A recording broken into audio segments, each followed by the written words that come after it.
ফলকে মেনে নিয়েছে।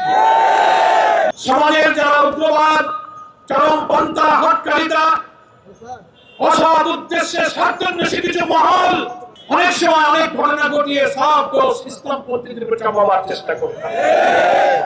সেই জন্য আমি সকল গভর্নমেন্টের ইন্টেলিজেন্স এজেন্সিগুলোকে সজাগ থাকতে বলবো, জামাত ইসলামী নিয়মতান্ত্রিক বক্তব্য প্রতিবাদের বাইরে যাবে না।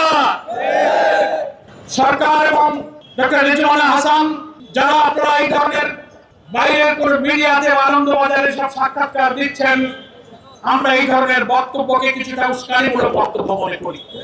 এটা এখনই সমীচীন নয়। আমরা তো আপনার বক্তব্যের একটা জুডিশিয়াল ইনকোয়ারি দাবি করছি। আপনি চট করে মবের দিকে জামাত শিবিরকে দায়ী করা হবে এইসব দিকে এতদিন এগিয়ে গেলেন কেন? মাথাটা একটু ঠান্ডা রাখুন। আমাদের মাথা ঠান্ডা আছে, কিন্তু আমরা অন্যায়দেরকে প্রতিবাদ না করে পারি না। এই জন্য আমি জনতাকে বলবো, বাংলাদেশ অনেক রক্তের বিনিময়ে হত্যা, সন্ত্রাস, মবের রাজনীতি, চাঁদাবাজি, খুন, মস্তানি থেকে মুক্ত হয়ে একটি ইনসাফপূর্ণ বৈষম্যহীন মানবিক বাংলাদেশ গড়ার দিকে আমরা এগিয়ে যাচ্ছি। এত ইলেকশন ইঞ্জিনিয়ারিং জোর করে হারিয়ে দেওয়ার অনেক কষ্ট বুকে নিয়ে আমরা নির্বাচনের ফলাফলকে মেনে নিয়েছি। কেন?